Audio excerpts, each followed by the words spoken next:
significa que ayer no estuvo mal. A mí no me lo pareció, o sea, me pareció que los estándares, el listón lo pusimos alto, que lo sepan los ponentes de hoy, que van a estar a la altura por encima, no tengo la menor duda, ¿no? Me alegro además que en un curso dedicado a la justicia social abordemos este tema, o sea, hablemos sobre derechos humanos, y derechos humanos relacionados con las políticas migratorias, ¿no? Creo que a nadie escapa que la migración en este momento es el gran elefante en la habitación, es un tema que sacude la política no solo nacional, sino la política internacional, y que, está transformando nuestras sociedades y está transformando los debates en nuestras sociedades y está transformando las dinámicas de competición política, ¿no? Es decir, nos estamos convirtiendo, digamos, aquí hay muchas personas, digamos, de otros países, y me estoy ciñendo un poco al debate en el norte global, ¿no? Nos estamos convirtiendo en sociedades multiculturales que necesitamos la migración, la necesitamos en muchas dimensiones, fundamentalmente la necesitamos, nuestras economías necesitan la migración, nuestros estados de bienestar necesitan la migración, serían insostenibles sin la migración, y la migración se está convirtiendo en una realidad de primer orden en nuestras sociedades y va a seguir siendo una realidad de primer orden, entre otras cosas, tanto por estos aspectos de atracción que estoy mencionando, lo que la terminología académica se llama factors, como por los aspectos, digamos, que empujan a los inmigrantes a los migrantes a salir de sus países de origen, lo que se llaman los push factors, que además en algunos casos se están exacerbando, ¿no? Como resultado, pues, de procesos que estamos viendo. Mañana hablaremos de cambio climático, de transiciones justas, y evidentemente el cambio climático está siendo un push factor de primer orden, ¿no? Y en este contexto hay fuerzas políticas que quieren convertir la inmigración en el banderín de enganche de sectores sociales agraviados, amenazando, digamos, derechos consagrados, derechos fundamentales que habíamos otorgado, digamos, a las personas como seres humanos, no como seres humanos con alguna nacionalidad, ¿no?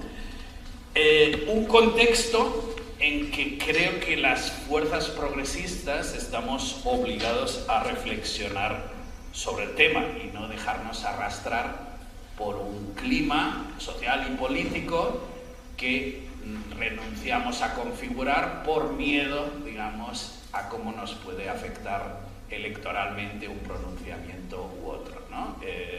Antes decía, ese elefante en la habitación que algunas veces parece que no queremos reconocer como tal, ¿no?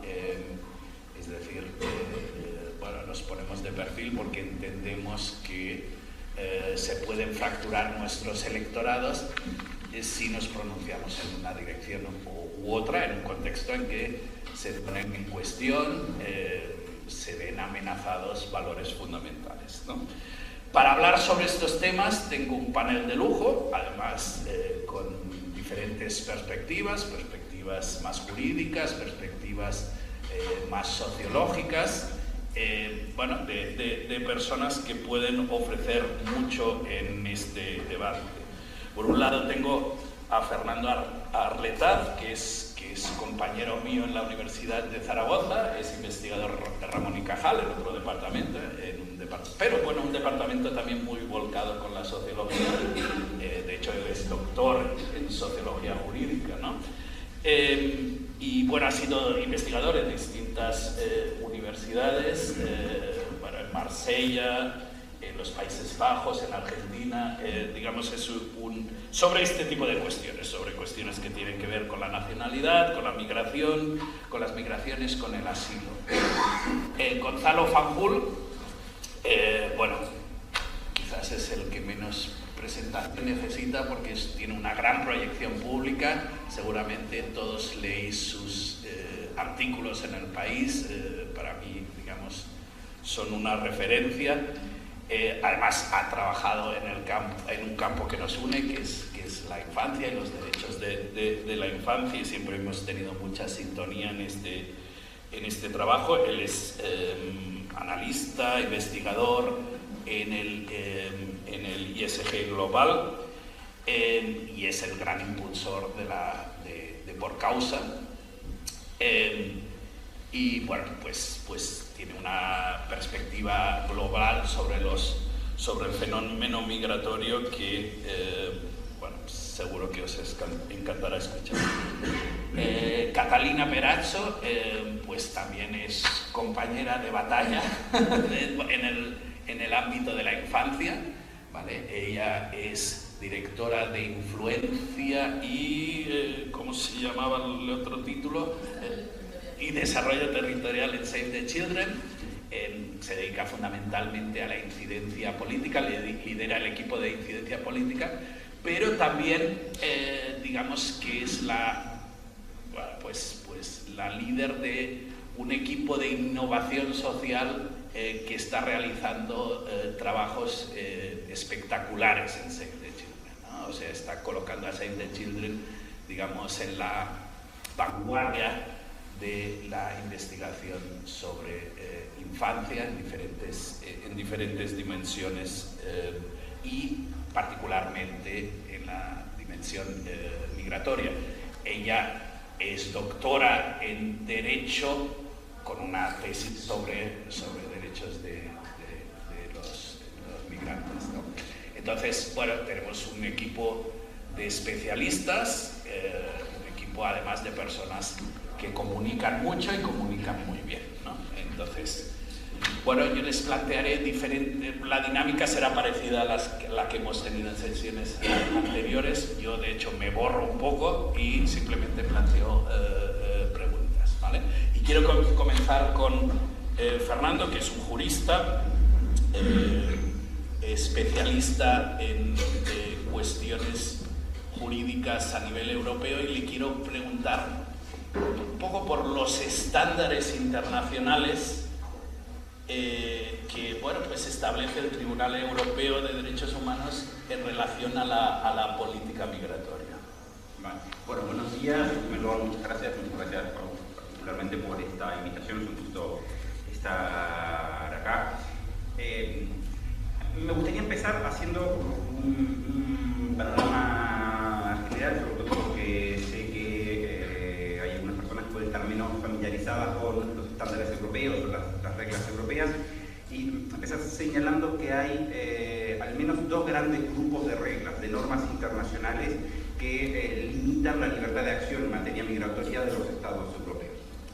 Un conjunto de normas son las normas de la Unión Europea, la organización supranacional que todos conocemos, y otras normas vienen de otra organización también europea, pero que es diferente de la Unión Europea, que es el Consejo de Europa. El Consejo de Europa es una organización más amplia en cuanto a la cantidad de miembros, hay 46 miembros en el Consejo de Europa, desde que Rusia se fue, abarca Europa en un sentido más amplio, y es una organización orientada específicamente a la cooperación en materia de promoción del Estado de Derecho, promoción de los derechos humanos. En el ámbito de la Unión Europea, el primero de estos ámbitos que señalaba, hay un conjunto de reglas muy complejas que establecen una política europea o un conjunto de políticas europeas en algunos campos específicos. Fundamentalmente, si queremos simplificarlo, diríamos que son tres grandes campos. La Unión Europea establece reglas sobre cómo se controlan las fronteras exteriores de la Unión Europea. Sabemos que dentro de la Unión Europea no hay control de las fronteras interiores, no puede pasar de Italia a Francia sin ningún tipo de control, pero hay un sistema unificado de control de fronteras exteriores. La Unión Europea establece reglas sobre cómo controlar las fronteras exteriores. y un montón de cosas que se derivan de esas reglas. Por ejemplo, visados de corta duración. Eso está establecido en reglas europeas. Luego son los estados los que controlan las fronteras, los que otorgan o no otorgan los visados, etc., pero lo hacen sobre la base de reglas europeas. Los estados no hacen lo que quieren, sino que tienen un marco europeo para eso.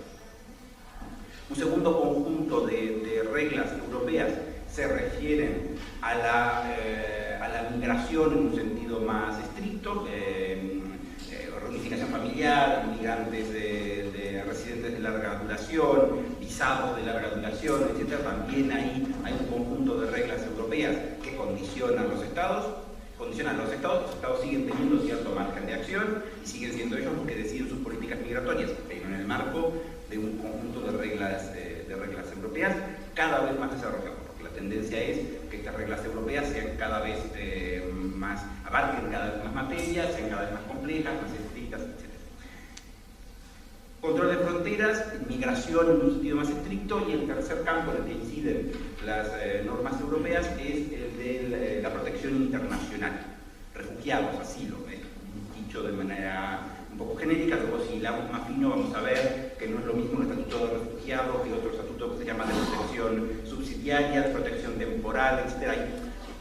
Hay cuestiones más de detalle, pero para que entendamos, la Unión Europea establece quiénes pueden recibir protección internacional, en qué condiciones hay que acoger a esas personas, cuál es el procedimiento para otorgar o denegar protección internacional, etc. De nuevo, son los estados los que van a otorgar o denegar el estatuto de refugiado, los que van a otorgar o denegar la protección internacional, pero lo van a hacer sobre la base de reglas europeas.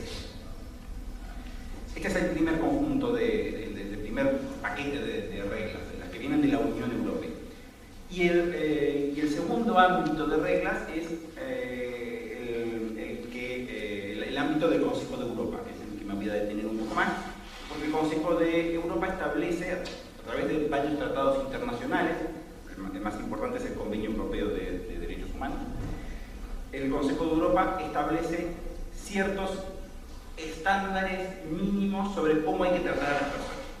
El Consejo de Europa no establece una política migratoria. El Consejo de Europa no dice quién puede entrar y quién no puede entrar, cuánto tiempo va a durar su permiso de residencia, en qué caso se le va a revocar el permiso de residencia. El Consejo de Europa establece un piso mínimo de derechos, estándares mínimos de derechos en el ámbito de los derechos humanos, que luego los estados deberán respetar al momento de establecer sus políticas migratorias. Hagan lo que quieran, respetando ese piso mínimo.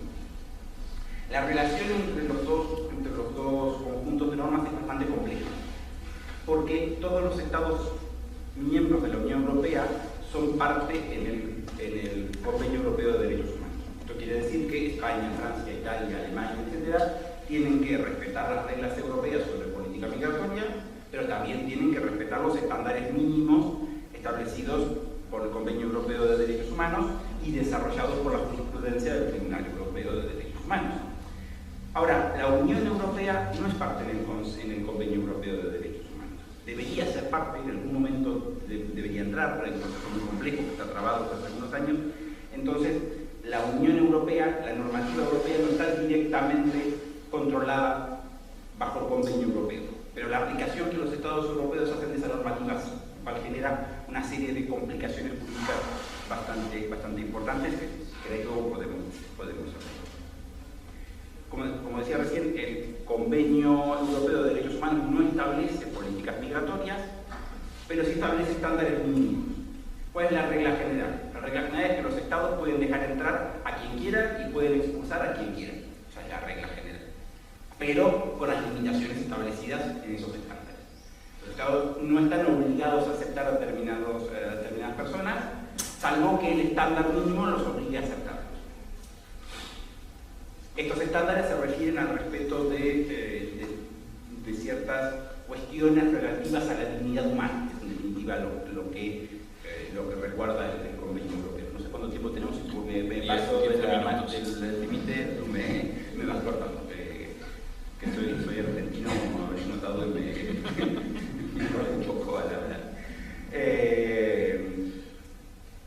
Entonces, hay estándares mínimos que los estados tienen que respetar. Los estados pueden decidir a quién admiten y a quién no admiten en su territorio. Esta es la regla general. Si Sin embargo, el Convenio Europeo de Derechos Humanos puede, en algunos casos, por la aplicación de los estándares que se generan, obligar a admitir a determinadas personas. El Tribunal Europeo de Derechos Humanos, a través de su jurisprudencia, de las sentencias que ha ido dictando, ha ido especificando estas reglas, porque el Convenio Europeo de Derechos Humanos es muy amplio. El Convenio Europeo de Derechos Humanos no dice que usted tiene que admitir a tal o cual persona, pero sí dice, por ejemplo, que todas las personas tienen derecho a la vida familiar. Entonces, en algunos casos, los Estados estarán obligados a respetar ciertas pautas mínimas de reagrupación familiar.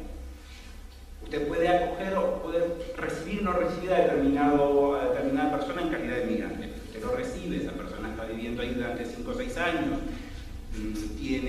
está integrado socialmente, etcétera, etcétera. En algunos casos, bajo ciertas condiciones, usted está obligado a permitir que venga también su familia. No en todos los casos, no siempre. El Tribunal Europeo dice que hay que establecer un balance de los factores en juego. No es lo mismo una persona que viene por 6 meses a hacer un curso de formación concreto que una persona que está viviendo aquí hace 20 años, etc. Entonces, bueno, es alguien que viene por un periodo muy concreto. Usted puede decir, no, venga usted solo, pero no se traiga a su esposa o esposo y a sus hijos. Pero si es alguien que lleva aquí mucho tiempo, puede ser que usted esté obligado a permitirle la reagrupación familiar, etc. Entonces, los Estados tienen libertad, pero limitados por estos estándares establecidos por el Tribunal Europeo para recibir a la inmigración que quieran. Y lo mismo respecto de expulsión. Los Estados pueden expulsar a personas que sean nacionales de otros Estados. Los Estados no pueden expulsar a sus nacionales. España no puede expulsar a españoles. Eso está internacionalmente establecido, una garantía mínima. Nadie puede ser expulsado del país del que es nacional. Pero sí pueden expulsar a extranjeros. Lo que pasa es que esas expulsiones se pueden hacer, pero de nuevo, bajo el respeto de ciertos estándares. De nuevo, el derecho a la vida privada y el derecho a la vida familiar puede ser un límite al momento de expulsar. Usted puede expulsar a un extranjero, sí, pero si ese extranjero ha estado viviendo en su territorio durante 20 años, tiene ahí a su esposa, a sus hijos, etc., ha establecido lazos ahí, bueno, tiene una vida privada y familiar en su territorio que usted tendrá que tener en cuenta al momento de expulsarlo. No es lo mismo expulsar a alguien que ha cometido un delito leve y que hace un año que está residiendo en su territorio, un delito grave que hace un año que está residiendo en su territorio, que expulsar a alguien que ha cometido un delito leve y hace 20 años que está residiendo en su territorio. De nuevo, los estándares europeos son muy complejos porque exigen una ponderación de los factores en juego, pero en algunos casos el derecho a la vida privada y familiar puede suponer un límite al momento de expulsar. Y también hay límites de carácter procedimental. Usted puede expulsar extranjeros, pero no lo puede hacer de cualquier manera. Usted tiene que hacerlo sobre la base de una decisión fundada en la ley. Y no puede ser una decisión arbitraria, tiene que haber una ley que con carácter previo diga que la expulsión es una sanción a ser aplicada en tales y cuales casos. Usted tiene que ceñirse a esa ley. Usted tiene que permitirle a la persona que va a ser expulsada el derecho a ser oída y a que diga, exponga las razones que cree, que justifican que no tiene que ser expulsada. Tiene que permitirle a esa persona que su caso sea considerado, que las autoridades que escuchen esas razones y las tomen en cuenta. Usted tiene que analizar la situación concreta de cada persona. El Convenio Europeo de Derechos Humanos prohíbe las expulsiones colectivas. Usted puede expulsar extranjeros, sí, pero no puede expulsar extranjeros en masa. Usted tiene que estudiar el caso concreto de cada persona que va a expulsar y verificar si en ese caso concreto se cumplen las condiciones que su legislación establece como condición para expulsar. Todos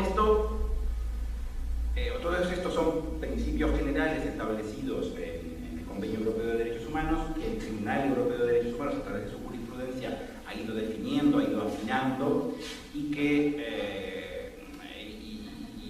tienen en esta jurisprudencia el Tribunal Europeo un desarrollo bastante casuístico, bastante complejo. ¿En qué casos sí y en qué casos no? Pongo simplemente dos ejemplos. Hay un caso del Tribunal Europeo de Derechos Humanos de hace unos 10 años, un caso contra Italia. Italia rescató un grupo de inmigrantes que intentaban llegar por el mar. y los devolvió inmediatamente a Libia. ¿Qué dijo el Tribunal Europeo de Derechos Humanos? Usted no puede hacer esto, porque tiene que considerar la situación de cada una de esas personas, ver si alguna de esas personas tiene algún motivo, alguna razón que justifique que entre en su territorio, y después de que considere uno por uno cada uno de los casos, usted puede expulsar, usted puede devolver al país de origen o a otro país si se cumplen las condiciones que le permiten hacerlo, pero no puede juntarlos todos en masa y devolverlos sin mirar la situación de cada uno. Unos años después llegó al Tribunal Europeo de Derechos Humanos un caso de España relativo a las vallas en Melilla. Si recordáis, hace unos años grupos de personas que querían entrar, saltaban la valla y ¿qué hacía la Guardia Civil en ese momento? Los rechazaba, los rechazos en caliente, ¿no? Sin preguntar cada caso concreto, decía, usted no entra aquí, los rechazaba con pelotas de goma, los iban empujando, algunas imágenes bastante crudas, pero como los tiraban, los guardias civiles los tiraban, etc. ¿Qué dijo el Tribunal Europeo de Derechos Humanos? El Tribunal Europeo de Derechos Humanos tiene dos niveles, hay una primera sala y una sala de apelación. La primera sala dijo, esto no se puede hacer, esto es una ejecución en masa, usted tiene que considerar la situación de cada uno y después de eso ver si los deja entrar o no los deja entrar, pero no puede usarlo sin considerar la situación de cada uno. ¿Qué dijo la gran sala, la sala de apelación? Bueno, en realidad no es tan así, porque es verdad que no se pueden expulsar a personas en masa, pero si España ha previsto canales regulares para la entrada y estas personas no han utilizado esos canales regulares, España puede no dejarlas entrar. Entonces, la misma situación, bajo las mismas reglas del Convenio Europeo de Derechos Humanos, el mismo tribunal, en dos niveles diferentes, la primera instancia y la sala de apelación, resolvió de manera diferente. En conclusión, tenemos reglas europeas que imponen estándares mínimos de respeto a ciertas garantías mínimas que tienen que ver con la dignidad humana, con el Estado de Derecho, con la previsibilidad, con el respeto a la vida privada, etc.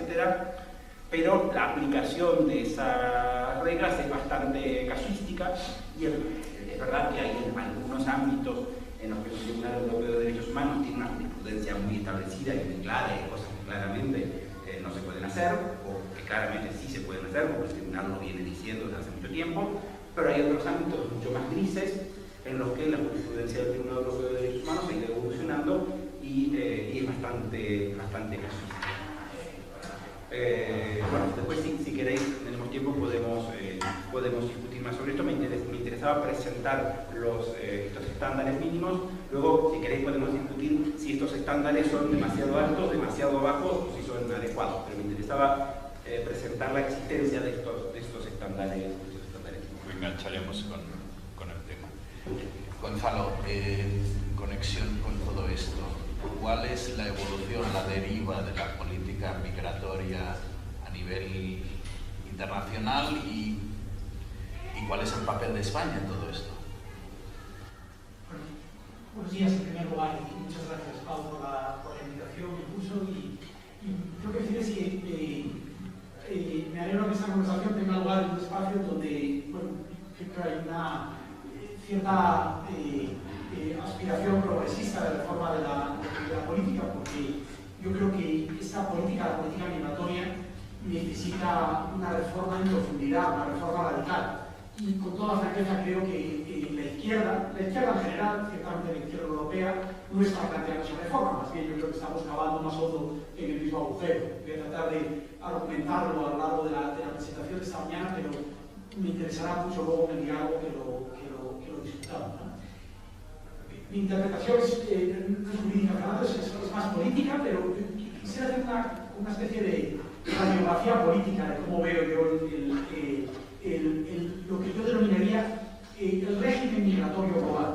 Una política pública pasmosamente homogénea, en donde es muy difícil encontrar acercamientos políticos claramente diferenciales, no solo entre países, sino incluso entre diferentes opciones ideológicas, y yo argumentaría que esto es algo que no solo se produce en las grandes economías de destino de la OCDE, sino que es algo que se extiende también a otros países de renta media o de renta media y alta, que también es un destino de los flujos migratorios, ¿no? ciertamente en América Latina, creo que hay varios participantes de América Latina. Yo vengo de Chile ahora recientemente, donde por causa de la fundación con la que trabajamos, que es una fundación que, se lo digo para que vean también un poco por dónde me acerco yo aquí, nuestra misión institucional es tratar de intervenir en el debate público sobre las migraciones.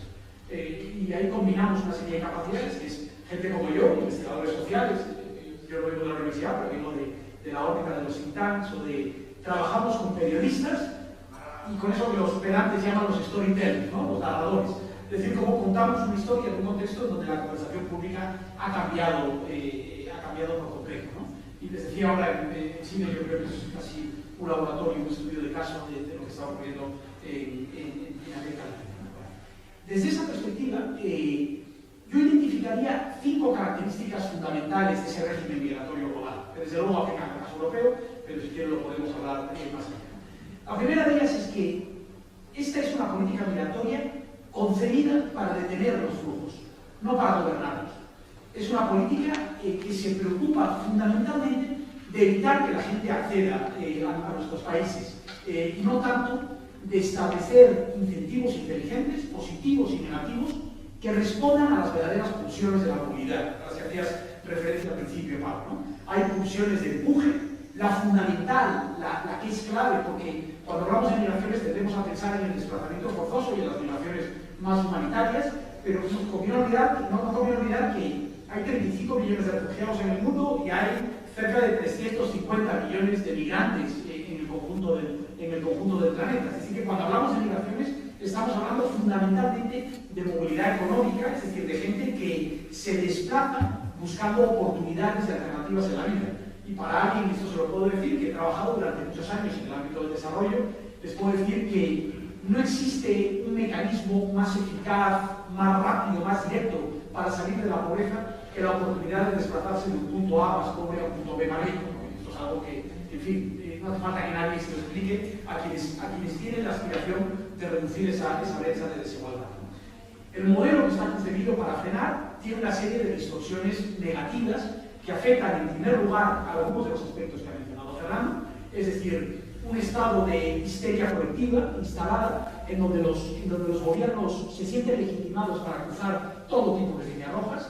Este es un ámbito de excepcionalidad jurídica que hoy día, si existe uno, en donde los estados, digamos, de derecho más sofisticados del planeta se sienten autorizados para cruzar líneas rojas de manera constante. Las devoluciones en caliente es uno, yo diría que el tratamiento de los niños migrantes es otro, la situación de los centros de internamiento, la captura del sistema por intereses que rompen por completo las obligaciones del Estado, pero además, y este es un asunto fundamental, desde el punto de vista económico y demográfico es un disparo en el pie a todos los efectos.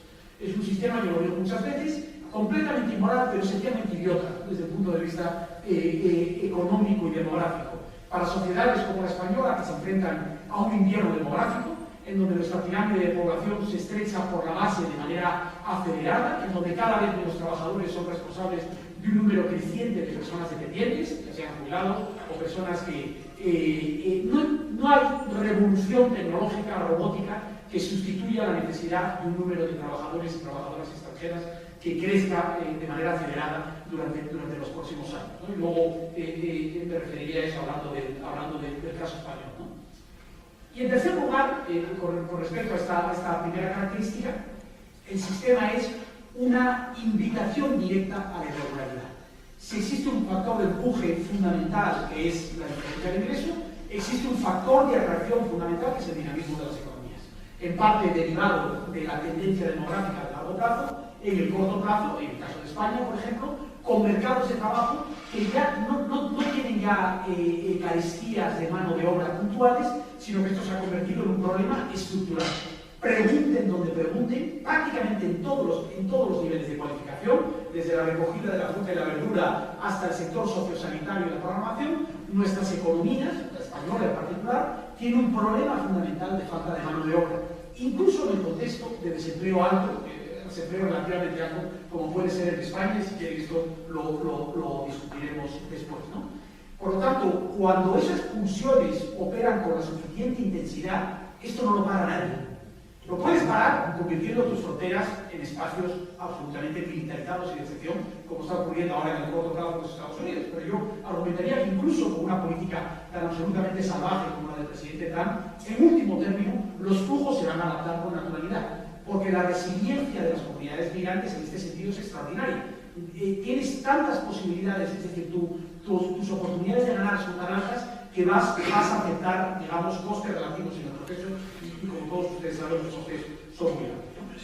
Segunda característica fundamental, este es un sistema obsesionado con lo que Fernando describía como las fronteras exteriores, obsesionado con las fronteras terrestres y marítimas, por las que en realidad entra una parte, yo diría que casi marginal, de los flujos que llegan a nuestros países, ¿no? El caso de España es un caso sintomático en este sentido.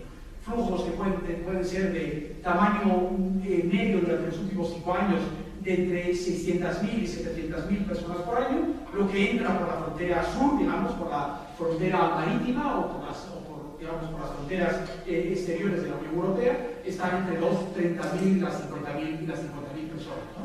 Y sin embargo, toda la atención política y toda la atención mediática está centrada precisamente en el elemento de las fronteras exteriores, lo cual otorga al sistema la tercera característica, y es un sistema absolutamente problematizado.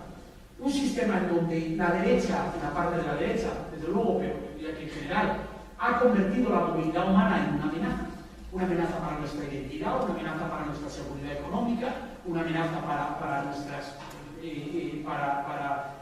seguridad ciudadana, y en donde la izquierda cae en la misma trampa narrativa, reduciendo al migrante a la categoría de víctima, a la persona que tiene que ser rescatada, porque en la medida en que consideramos las fronteras espacios de emergencia humanitaria, tenemos que intervenir para rescatar al migrante.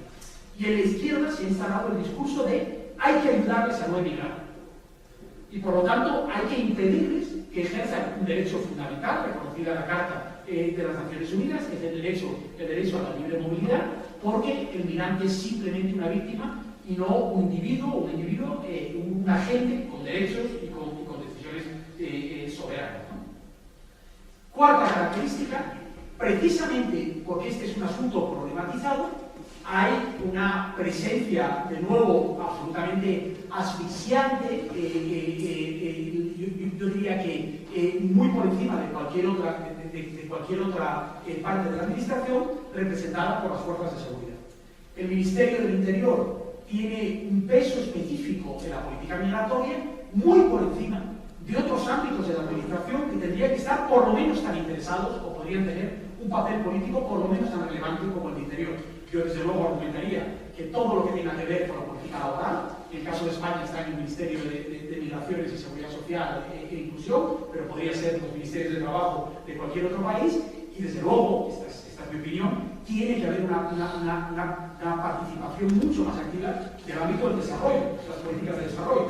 En último término, si luego hablamos de alternativas en la segunda parte, quienes saben cómo gestionar un buen programa predecible, regulado, quienes conocen la calidad de las instituciones en origen, quienes son capaces de formar y de hacer un screening favorable a todas las partes, ese es el ámbito de la cooperación, ¿no? Y sin embargo, es Interior quien establece la lógica, el ritmo y la pauta política de todas de la política migratoria. Quinta característica, igual que hay un beneficiario político directo, que es el ámbito de la seguridad, existen beneficiarios económicos, ¿no? Todo el mundo sabe que hay una mafia creciente que se está beneficiando del negocio ilegal de la trata de personas, vinculado a las migraciones y a estas fronteras aparentemente impermeables, pero a mí me preocupa mucho más el negocio legal. En Por Causa hemos acuñado el término de la industria del control migratorio, un ecosistema de actores que incluye empresas en el ámbito de la tecnología, algunas tan relevantes como Indra, por ejemplo, una de las empresas de moda en ese sentido, pero el Corte Inglés, Telefónica, otras están en nuestras investigaciones, lo pueden ver aquí, que incluyen empresas en el sector de servicios, algunas tan conocidas como Euro, por ejemplo, que son empresas que se han posicionado muy bien en los servicios a la administración. Yo argumentaría que incluyen también algunas ONGs y algunos sectores que se están beneficiando de esta política que trata de evitar que la gente venga en origen. Hace poco tenemos una investigación muy polémica, pero a la que yo me defiendo a pies juntillas, sobre el papel de una agencia de cooperación española, la FIAC, una agencia de cooperación que colabora de manera directa con las políticas más crudas de control migratorio, incluyendo el abandono de personas en el desierto de Mali y Mauritania, es decir, hay una contaminación directa de esa industria del control migratorio. Por lo tanto, un sistema concebido para frenarlo, para gobernar, una hipertrofia política y narrativa de la frontera sur en este caso, una narrativa problematizante, un poder desproporcionado de las fuerzas de seguridad, la política migratoria y una industria del control migratorio que se está beneficiando de este sistema, ¿no? España es el origen de todo esto. España, en los años 2004-2006, y como consecuencia de la crisis de los cayucos, de la llamada crisis de los cayucos y del abandono de la Unión Europea, concibe un sistema de gestión migratoria, de externalización del control migratorio, lo que mi compañera Cristina Fuentes llama las fronteras verticales, es decir, no solo las fronteras de Ceuta, de Melilla, las fronteras que conocemos, sino cómo llevar el control migratorio a los países de tránsito y de origen, a países como Mauritania, como Marruecos o como Senegal. España concibe una política en donde se empiezan a cruzar este tipo de fronteras y al mismo tiempo, y esta es la excepcionalidad del caso español, ahora en este momento prácticamente una soberana en contexto internacional, empieza a poner en marcha unas políticas de arraigo que es verdad, sí nadan contracorriente con respecto a lo que estamos viendo en otros países, ¿no? En este momento la política migratoria española, a mi opinión, es una de las más duras que hemos tenido en frontera exterior. Yo creo que nuestro gobierno es cómplice de algunos de los crímenes, nuestro gobierno socialista, no hablo ya del Partido Popular o de otros, de algunos de los crímenes más importantes que se han cometido, que se cometen en frontera. Acabamos de celebrar el tercer aniversario del asalto a la banca de Melilla, donde murieron cerca de 100 migrantes, algunos de ellos en suelo español. Yo creo que el ministro del Interior mintió en el Parlamento cuando negó que esa gente hubiese muerto en territorio español, una investigación que hicimos desde por causa prueba lo contrario. Pero al mismo tiempo, España es un país que tanto en su política pública como en su narrativa está nadando contracorriente. Primero tenemos un sistema de arraigo que permite a la gente, incluso cuando ha llegado de manera irregular, en un periodo de tiempo relativamente corto, integrarse en la sociedad a través de una diversidad de posibilidades. En segundo lugar, es un país en donde el gobierno está haciendo esfuerzos no solo serios, sino muy explícitos, y esto forma parte de la narrativa política, para tratar de establecer vías legales y seguras de llegada a España. Y de hecho, las 3 reformas que ha habido en el Reglamento de Extranjería durante esta legislatura, claramente no solo van en la buena dirección, sino que van en la dirección contraria de toda la Unión Europea. Yo diría que España se ha convertido en una rara avis. Si tienen oportunidad, nos vienen a ver, en fin, como quien va al foro, ¿no? Hace poco un artículo del Washington Post contando esta historia, uno del New York Times que va a salir dentro de poco, el Guardian hablaba de la excepcionalidad española, porque España no solo está haciendo una política migratoria en materia laboral mucho más abierta, flexible y progresista que otros países, sino que además esa es la clave del éxito económico de España, o una de las claves del éxito económico de España durante estos años, ¿no? Y nos movemos en esa paradoja de una frontera exterior muy dura y de una política de movilidad laboral, yo creo que más progresista, ¿no? Bueno, yo me temo que esto va a durar lo que dure este gobierno, francamente. Yo creo que en el momento en el que haya un cambio político, me gustaría pensar que no, creo que el Partido Popular todavía no ha caído completamente en la trampa narrativa de Vox y de la derecha, pero yo creo que esto es solo cuestión de tiempo, porque aquí hay carnaza electoral y eso no va. Pero es que luego quizás tendremos oportunidad de hablar, este no es solo un problema de la derecha. Los poster boys de la izquierda en la Unión Europea se han entregado a un discurso y a una política antimigratoria que se ha convertido casi en una seña de identidad de la nueva izquierda en Europa y en otros lugares, ¿no? Por lo tanto, yo creo que tenemos un problema, porque este es un círculo vicioso. Yo creo que esto no va a hacer más que acrecentar los riesgos y reducir las oportunidades asociadas a este régimen migratorio en el que estaba hablando. Muchas gracias. Catalina, manteniéndonos en este plano europeo, uno de los hitos en los últimos años, en los últimos meses, ha sido la aprobación del Pacto de Migraciones y Asilo, que tiene importantes implicaciones en la política migratoria a nivel nacional de los distintos estados y en particular de los estados, digamos, de primera acogida de migrantes y refugiados, ¿no?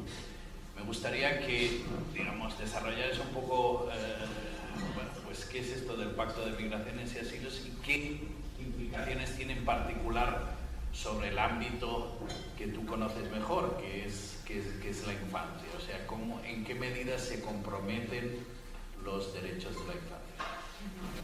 Bueno, pues primero, buenos días a todos. Muchas gracias, Pau, por la presentación. Con los direcciones, es un placer para mí estar aquí y compartir con los ponentes. El Pacto Europeo de Migración y Asilo es uno de esos instrumentos que en realidad se propone varios reglamentos que mencionaba Fernando, ¿no? Que es política de la Unión Europea, que se supone que tiene que viene a regular la atmósfera de obligado cumplimiento en los distintos Estados miembros.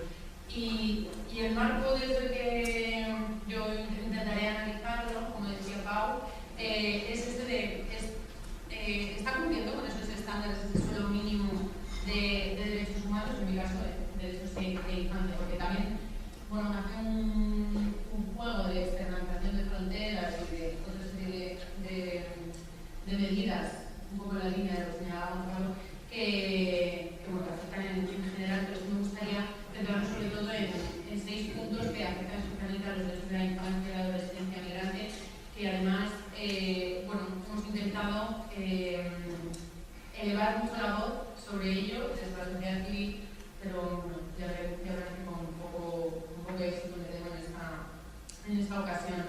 El primero de los puntos es la detención de niños y niñas solo por motivos migratorios, ¿no? En este marco normativo que se ha dado se va un paso más allá de lo que ocurría antes. Antes se exigía evitar la detención de niños y niñas y solamente se dejaba por circunstancias excepcionales. Sin embargo, el nuevo pacto lo que establece es la detención tanto de menores de edad, personas menores de edad no acompañadas a partir de los 12 años, como de aquellos que están acompañados por sus familias. En el caso de los que llegan solos, se prevé, por un lado, que si están en un procedimiento acelerado de frontera, o bien de países seguros o considerados seguros, tienen unas solicitudes que se consideran como fundadas, podrán estar retenidos durante 12 semanas mientras se resuelve su solicitud. Y se podrán añadir otras 12 semanas si además se encuentran ya inmersos en un procedimiento de rechazo o de retorno. Estamos hablando de ningún día a 24 semanas de detención. También, en el caso de los que sí que están acompañados por sus familias, se prevé esta detención cuando están en el procedimiento de frontera o si se considera que en áreas como de la unidad familiar, ¿no? Además,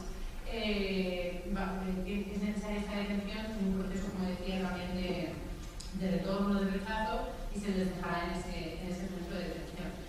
Y luego, adicionalmente, los estados podrán, en el caso de que ellos consideren o declaren situaciones de emergencia, sobre todo por situaciones en donde ahora se incorpora este concepto de la instrumentalización de las migraciones, ¿no? Entonces, si un estado considera que la situación de emergencia que está viviendo es porque se han instrumentalizado a estas personas migrantes o hay un evento de fuerza mayor, podrán determinar más detención.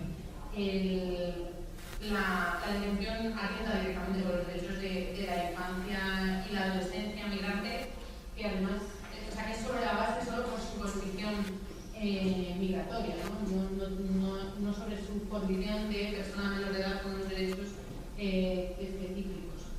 En el segundo punto, que también es como, o sea, todos estos puntos lo comentábamos antes de entrar, a mí me hace cuestionarme, ¿no? Si realmente se ha hecho ese trabajo de partir de la base de los tratados internacionales, de los derechos humanos que todos los Estados miembros son parte. En este caso es la ficción de no entrada a territorio europeo. En el Pacto de Migraciones se prevé un estatus que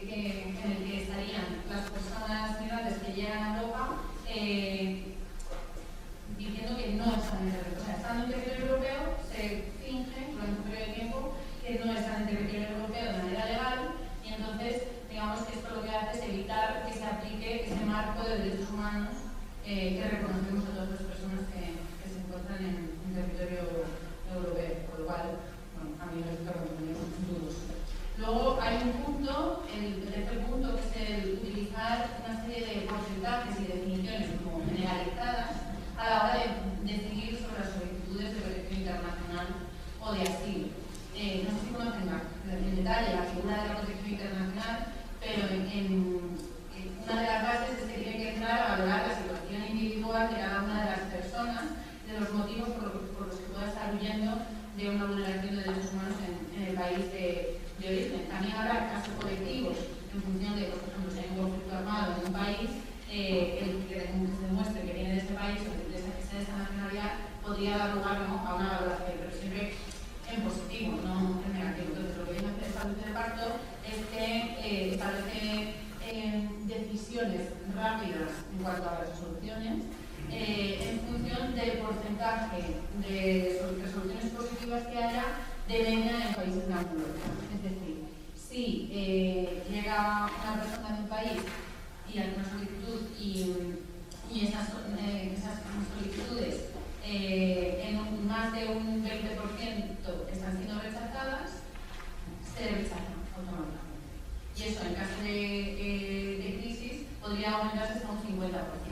Es decir, no se entraría a valorar las particularidades del caso, cuando realmente no solo puede ser por motivo de ser nacional de un Estado, una situación generalizada, sino de una persecución individual. Y esto en el caso de los niños y las niñas es todavía más grave, porque, por ejemplo, una de las cuestiones que se valora cuando se valora la protección internacional es que tengas la posibilidad de acudir a las autoridades o que puedas desplazarte internamente en tu propio país. En el caso de un niño o una niña, eso no tiene, no es tan exigible en la medida que un niño no tiene tantas herramientas a su disposición, o por ejemplo, en algunos países el acudir a la autoridad da todavía más miedo que irse, ¿no? Entonces, bueno, esta parte es preocupante y además incluye el concepto de país seguro de origen o de tránsito, como que decía antes, ¿no? Que es pues lo hemos vivido en años anteriores con Turquía como tercer país seguro, y los acuerdos que hubo en su momento a la guerra en Siria, ¿no? Que la Unión Europea pactó con Turquía que se pudiesen expulsar a los sirios allí. Entonces, bueno, pues esto será algo que tendremos que aceptar sirviendo. Luego, en el cuarto punto, prevé rebajar las garantías aún más, tanto en términos de calidad como de plazos, en caso de emergencia. Se prevé antes, ¿no? Se prevé que los estados puedan definir que hay una crisis y, en base a esa crisis, puedan rebajar los estándares.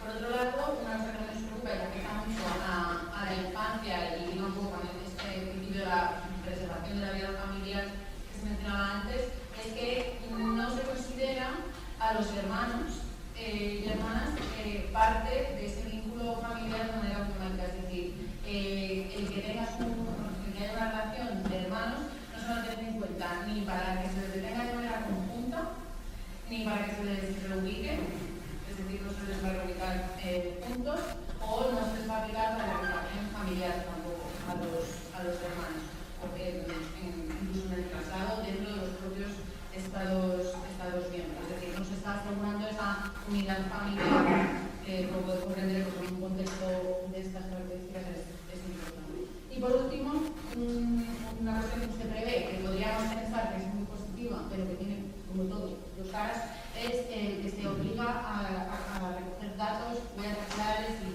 y datos de todos los niños y niñas de 6 años para arriba. Digo que se puede considerar algo bueno porque permitiría una trazabilidad, pero es verdad que nos preocupa que se prevé incluso la recogida coercitiva de estos datos si fuese necesario. Es decir, incluso si los niños se negasen les pueden obligar, y en todo esto, pues al final, no es tanto la norma, ¿no? Que a veces todo se sujeta sobre el papel, pero luego en la práctica sí que nos preocupa de lo que hemos estado viendo en las fronteras. Ahora mismo, como decía, son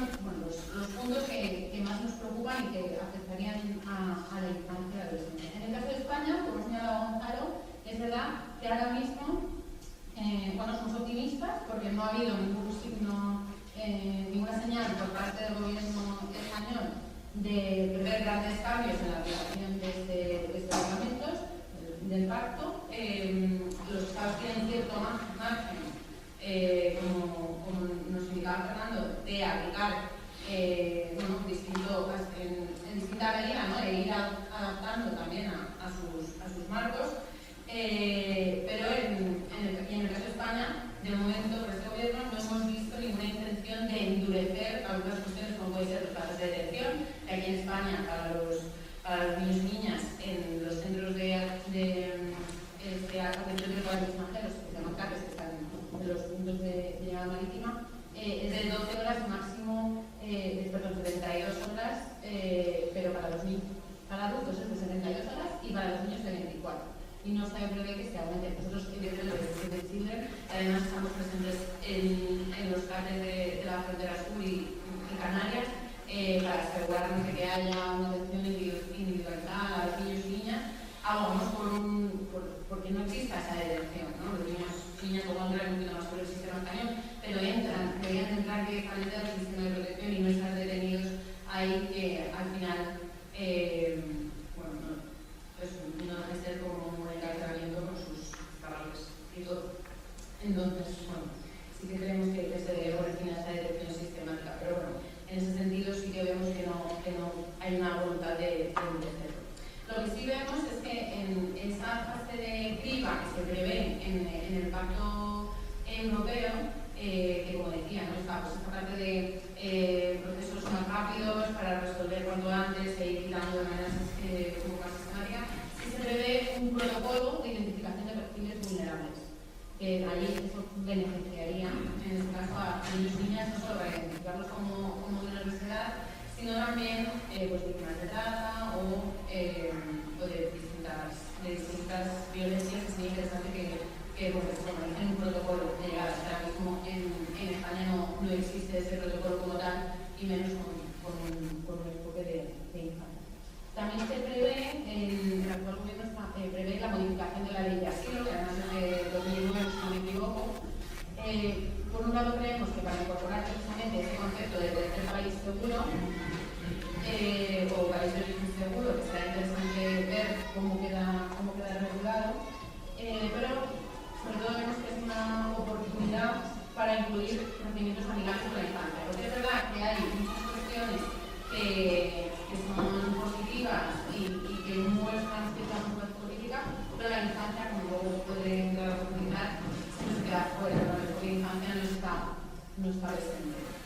Y eso se ve, por ejemplo, en el sistema de acogida, que ahora mismo con la situación en Canarias se está previendo que pasen muchos de los niños y niñas al sistema de acogida de asilo, pero que está totalmente pensado solo para personas adultas, no para niños y niñas, entonces es necesaria esa adaptación. Y otras dos cuestiones positivas que sí que vemos en el pacto, no ya solo en la aplicación de la ley de España, pero entendemos que puede ser algo positivo, no lo va a aplicar más, es, por un lado, un mecanismo de determinación de la edad que sea multidisciplinar y holístico. El primer punto para entrar a la protección de estos niños y niñas es que se les identifique como personas menores de edad. Entonces, estas pruebas llevan muchos años, yo creo que debe ser uno de los temas de los más tesis doctorales hay y más investigación se ha hecho a la escuela de derechos del pueblo, con la comunidad médica y todo. Sí.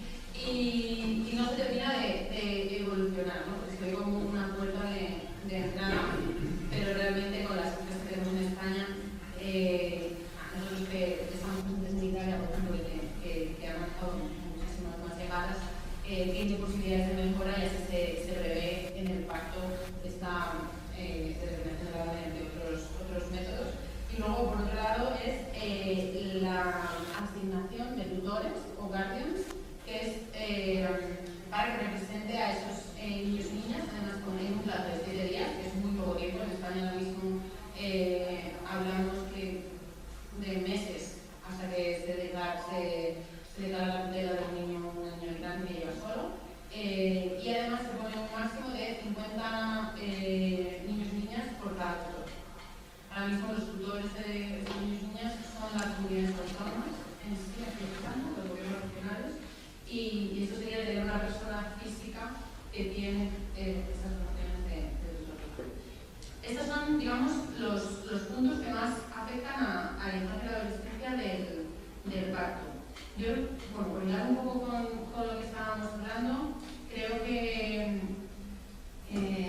política migratoria, además de ser el elefante de la habitación, es como el guante que nadie quiere coger, ¿no?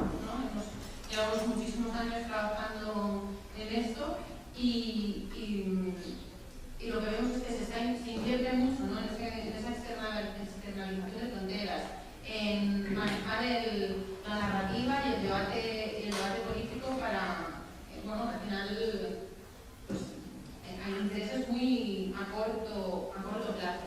Si realmente se quisiese, ¿no? y se quisiese hacer una gestión de las políticas migratorias eficiente, se invertiría en otro sentido, más en la línea de lo que se mencionaba, ¿no? para que sea una política eficaz también, ¿no? Y al final en un marco de derechos humanos que no siempre, a mí me gusta porque parece que siempre encuentras, ¿no? que está entre esto es eficiente económicamente o no, o va a tener un reto social o va a ser respetuoso con los derechos humanos, y eso no es una enfrentación, ¿no? O sea, un enfrentamiento que podemos hacer, no nos pueden confrontar esas dos cosas, realmente se puede llegar a políticas muy eficientes y óptimas que también respeten los derechos humanos. De hecho, eso debería tomarse como el punto de partida y buscar la manera de hacerlo así, y eso sí es cuestión de voluntad política. A mí me preocupa, por dejarlo solamente señalado también, el gran reto que nos encontramos ahora con el cambio en las políticas de cooperación, que se ha visto acelerado por todas las políticas del presidente Trump y que o sea, no lo ha generado estas políticas, pero porque lo que hemos sido acelerarlo, pero estamos viendo un cambio de paradigma desde la Segunda Guerra Mundial, donde el entendimiento entre los países era de cooperación y de ayuda humanitaria, y se basaba en las decisiones sobre dónde iban a ir los fondos y dónde iban a ir las ayudas, se basaban donde estaban las mayores vulneraciones de derechos, y ahora mismo van a ir guiadas por dónde está el interés económico de quienes toman las decisiones. Y eso sí que supone un cambio de paradigma muy grande, y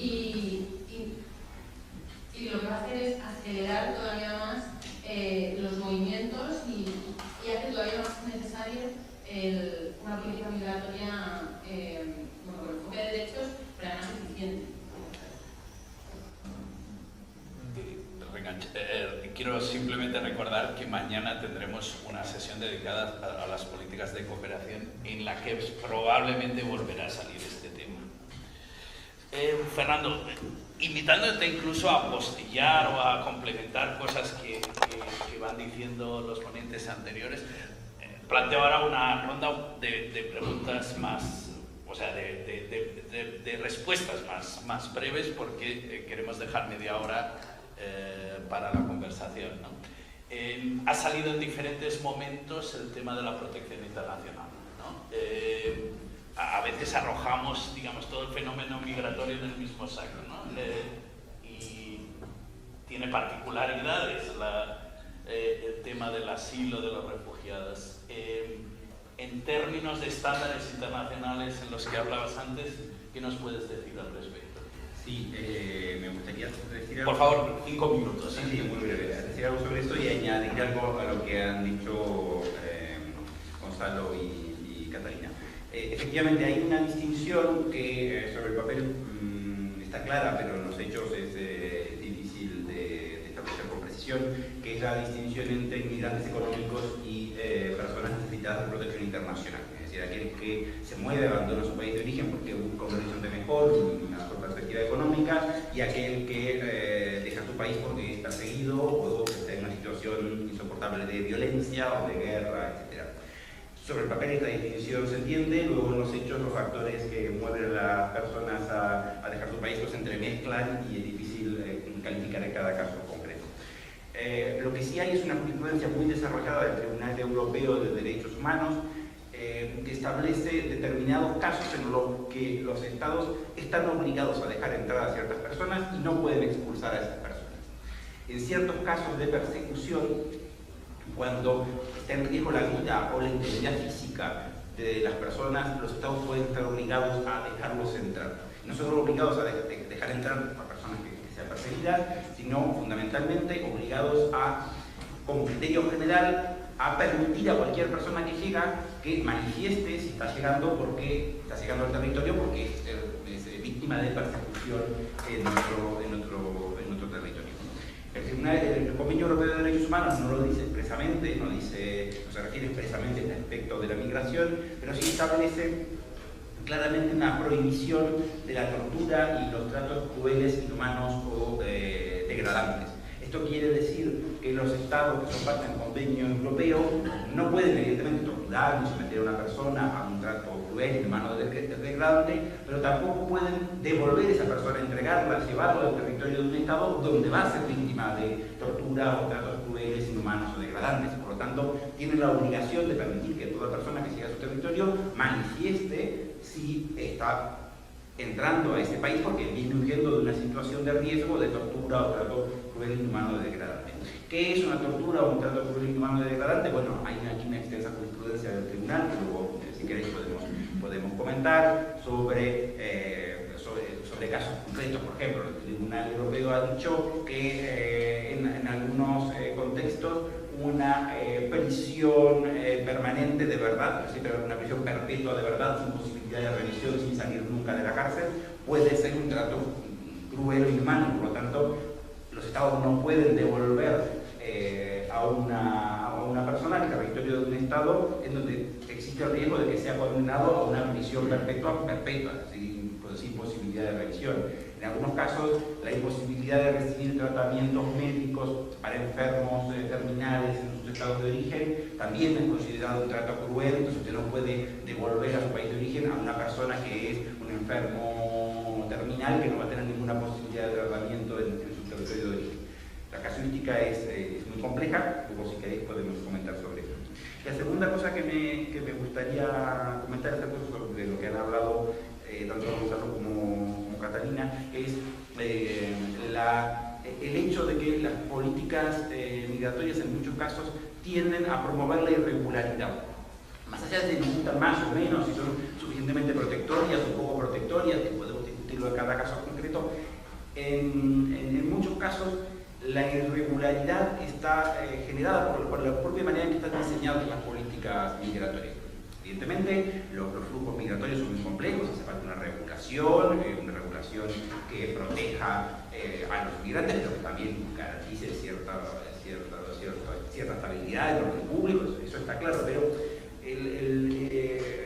en algunos casos, como decía, estas políticas están diseñadas de manera tal que promueven y suprimen la irregularidad migratoria. Y hay un ejemplo concreto que tiene que ver con el pacto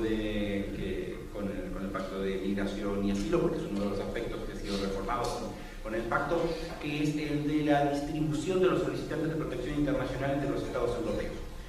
En Europa, en la Unión Europea, las solicitudes de protección internacional son estudiadas por los Estados miembros, no por la Unión Europea. Si alguien llega al territorio de un Estado europeo y dice yo soy víctima de persecución en mi país de origen, quiero que me den protección internacional, asilo, estatuto de refugiado, etc., será Francia, Italia o España quien analice esa solicitud. Pero sí que hay a nivel europeo un sistema de distribución de solicitantes, de distribución de solicitudes, porque se entiende, y en principio esto tiene cierta lógica, que tiene que haber cierta solidaridad europea al momento de hacerse cargo de protección de personas internacionalmente necesitadas de protección. Entonces, sí, que hay cierto equilibrio europeo que mantener, que en principio podemos entender que tiene cierta lógica. El problema es que de los criterios de distribución de solicitudes de protección internacional, los intereses y la voluntad del solicitante son tenidos en cuenta de manera muy, muy marginal. Es verdad que en algunos casos no se puede establecer un sistema, donde cada uno va donde quiere sin ningún tipo de control. Uno puede decir, bueno, aquí hay cierta necesidad de regular la migración, eso está claro. Ahora, desconocer totalmente la posibilidad de que la voluntad de los solicitantes tenga alguna relevancia al momento de elegir a qué país va, lo que hace es que luego las personas, como sucedería a cualquiera de nosotros, termina yendo aquí donde sus intereses vitales van a estar mejor protegidos. Llega un solicitante de protección internacional y dice, mire, es que yo tengo un primo que vive en Noruega, entonces que me puede conseguir trabajo, me va a dar alojamiento las primeras primera semana, no, es que de acuerdo con las reglas de la lotería europea, a usted le toca ir a Hungría. No, ¿qué voy a hacer en Hungría? No hablo húngaro, no tengo ningún vínculo previo con ese país, no conozco a nadie ahí, y en cambio sí que tengo vínculo. A usted le toca ir a Hungría. ¿Qué es lo que va a suceder? Pues que esta persona la van a llevar por la fuerza a Hungría y luego intentará la manera de ir a donde sus intereses vitales tienen una mayor raíz. Insisto, esto no quiere decir que en todos los casos, en todas las circunstancias, la voluntad de las personas tenga que ser respetada, porque bueno, también hay ciertas reglas de gestión global de las migraciones que pueden tener lógica, pero no respetarlas en absoluto lo que lleva es a que no exista un sistema que es ineficaz. Es decir, más allá de si es justo o injusto, resulta ineficaz porque la gente termina yendo aquí donde pues, cree que su vida va a impactar menos. Gracias. Catalina, vamos a incidir un poco en cómo afectan las políticas migratorias a la infancia más allá del Pacto Europeo de Migración y Asilo. ¿Qué podemos decir más en España? ¿Cómo estamos gestionando y tratando a los niños de origen inmigrante? Bueno, como había adelantado antes, el problema de las políticas migratorias respecto a la infancia es que no tienen enfoque de derechos de infancia, ¿no? Por un lado, de hecho, nos encontramos como con la paradoja de la política de infancia muchas veces obvia el factor de la nacionalidad, ¿no? No se prevén en muchos casos medidas específicas para niños inmigrantes, en particular, ¿no? Digamos que las personas vulnerables a ellos que llevan solos, no son acompañados, y por otro lado la política migratoria no tiene enfoque de infancia, ¿no? O sea, lo que prevé es un tratamiento basado en la nacionalidad, la condición de extranjero extracomunitario, evidentemente, y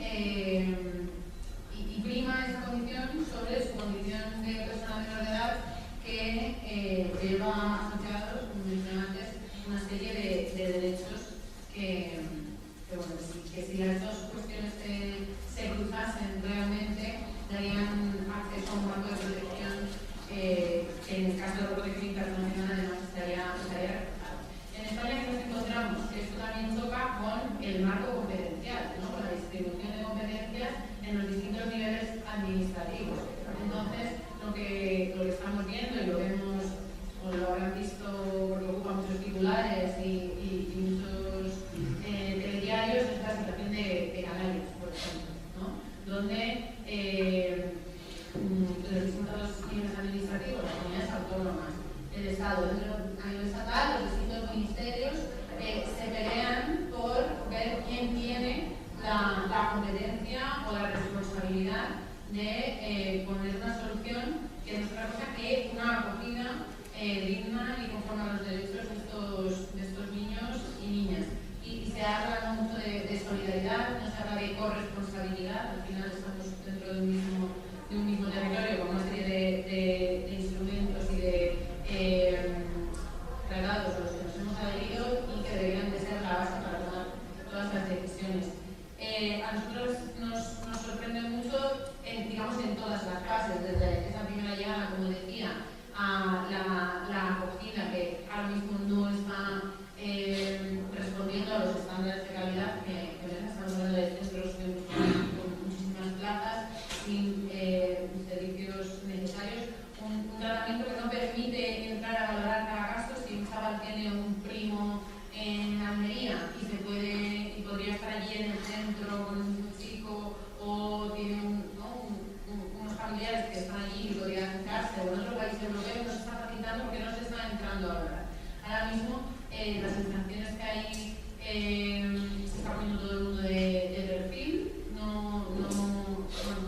no hay realmente esa asunción de responsabilidades, y todo esto con una cifra, como decía antes, ridícula, porque al final estamos hablando de 6.000 niños y niñas, muchos además ya está acordado que fuesen trasladados y no se han trasladado. Entonces, bueno, la respuesta no está a la altura de las circunstancias. Es verdad que tenemos una política, tanto las normas de infancia como las migratorias están muy avanzadas, digamos que cumplen muchos de los estándares, pero luego es la aplicación práctica lo que deja mucho que desear, y Y lo peor es que yo no veo solución, ¿no? Porque se mencionaba antes, esto se tiene que solucionar de alguna manera, no se va a solucionar de facto. Y con ese empuje a la exclusión, hablaba antes de políticas poco eficientes. Bueno, pues acoger a una persona menor de edad con 16 años, ¿no? Tenerla en centro de acogida, ¿no? Hacer frente a los gastos que supone el tal. No regularizar su situación y que a los 18 esté en situación de calle, sin permiso de residencia de trabajo, le está condenando a la exclusión. Yo tenía un jefe hace muchos años que decía que alguien tiene dinero en una bolsa y luego tirarlo al mar. Es que no me extraña que nos utilicen yo sinceramente creo que requiere una revisión y ya sé que esto es, bueno, pues hablar así es muy polémico, pero es que no me extraña que puedan utilizarlo en nuestra contra. Cuando hablamos de que dar una acogida digna es como, pero se está tirando dinero, ¿cómo vamos a asegurarnos de que lo hacemos bien? Como por causa hicimos un estudio que deberíamos actualizar en 2018 sobre la situación administrativa de las personas migrantes en España, y en el caso de los niños y niñas, 1 de cada 5 está en situación irregular, que duplica la tasa de cualquier otro colectivo, y además un porcentaje muy alto tenían menos de 5 años. Es decir, estas políticas de arraigo y de regularización deberían tener en cuenta también esta parte de ese enfoque de infancia, porque al final les priva de muchos derechos de educación, salud, de participación, y que sería una inversión que podría ser muy eficiente y muy eficaz en términos sociales también. Muchas gracias. Gonzalo, te reservo, digamos, el espacio para plantear, digamos, la cuestión más polémica que planea sobre este debate. ¿Qué debe hacer la izquierda ante todo esto? Bueno, en politología existe un concepto que es esta idea de lo que llaman la ventana de Overton, ¿no? Es decir, el espacio dentro del cual tiene lugar un debate público en un momento determinado o la aplicación de unas determinadas políticas, ¿no? En materia de migración, la ventana de Overton, por las razones que hemos explicado, se ha escorado a la derecha de manera peligrosa, ¿no? En este momento hacemos cosas, estados perfectamente, estados de derecho, hacen cosas, cruzan líneas que hace solo 10 años nos hubiesen parecido implanteables, ¿no? Y por lo tanto, pero además la ventana, en mi opinión, se ha estrechado peligrosamente. Ahora es mucho más difícil reconocer diferencias fundamentales entre gobiernos incluso de centro-derecha, centro-izquierda, con respecto a un marco narrativo y político en donde la ultraderecha o el nacionalpopulismo ha establecido los términos del debate, ¿no? Más allá de que hayan llegado a gobernar o no, antes incluso de que hayan llegado a gobernar, de lo que estamos hablando es del marco narrativo político que plantean, ¿no? Y esto es un problema, en general, para todos los partidos, o para todo, digamos, para el arco ideológico razonable, tanto en el centro-derecha como en el centro-izquierda, o más a la izquierda, digamos, vamos a ponerlo en esos términos, ¿no? Fundamentalmente porque decías tú, Pablo, al principio, porque el nacionalpopulismo ha utilizado la cuestión migratoria como una puerta de entrada muy eficaz para establecerse en el debate público. España es una excepción, porque aquí lo que tuvimos fue un choque de nacionalismo en su momento, pero ahora ya, y esto, Pablo, ahora que en el Congreso, si uno sigue las herramientas de actividad parlamentaria, como que hacen los diputados, lo que tiene Political Watch, lo que hace Vox es spam parlamentario semanal con 30, 40 preguntas vinculando constantemente inmigración y seguridad. Inmigración y seguridad. Y ahora ya ahí hay una vía de entrada, y bueno, y ojalá me equivoque, pero yo creo que el PP va a entrar por esa puerta este fin de semana, creo que este fin de semana cuando se apuntan para hablar de este asunto, ¿no? Y cuando se han establecido en el debate público, abren su cajita de los truenos y ahí aparece todo. Todas las denuncias que escuchamos sobre clima, vacunas, género, todo eso, esa es Por eso este asunto es tan relevante. Por eso abordar esto, por eso no perder esta batalla en el ámbito migratorio como la estamos perdiendo, y perdón que aquí hable de primera persona, yo creo que quienes nos identificamos con políticas más progresistas aquí, por eso es tan peligroso perder esta batalla, ¿no? Bueno, ¿qué significaría una alternativa, a mi opinión, desde el punto de vista de la izquierda? Desde el punto de vista de la izquierda de los partidos razonables. Primero de ellos tiene que ver con lo que están hablando mis compañeros. Una línea roja clara en materia de derechos fundamentales fundamentales, protección internacional, cualquiera de los asuntos de los que estamos hablando. Si nosotros aceptamos que estamos legitimados a cruzar esas líneas rojas, que es posible hacer un acuerdo con una autocracia como Mauritania, tener a policías nacionales en Nouakchott, siendo conscientes de que hay migrantes que están siendo abandonados en el desierto para que mueran con la complicidad de una agencia de cooperación española y de un gobierno socialista, hemos cruzado hemos cruzado puntos de no retorno. Si aceptamos que un niño puede ser encarcelado en Canarias, tratado como un adulto, hemos cruzado un punto de no retorno. Si aplicamos políticas sistemáticas de devoluciones en caliente en fronteras sin considerar el derecho, hemos cruzado líneas rojas, ¿no? Por lo tanto, para mí este es un primer elemento en donde debería haber una distinción fundamental entre un gobierno que se considere progresista y uno que no lo es. Debería ser una marca de identidad con todas las dificultades que esto tiene, ¿no? El segundo elemento que me parece clave es pelear por recapturar o capturar, si quieren, el concepto de orden. El orden no tiene que estar asociado a una política migratoria militarizada, una política. Es posible defender el orden de los flujos migratorios sobre la base no ya de los derechos, por supuesto, sino de un establecimiento inteligente de incentivos positivos y negativos que inviten a las diferentes partes en juego a operar con las reglas del juego y no fuera de ellas.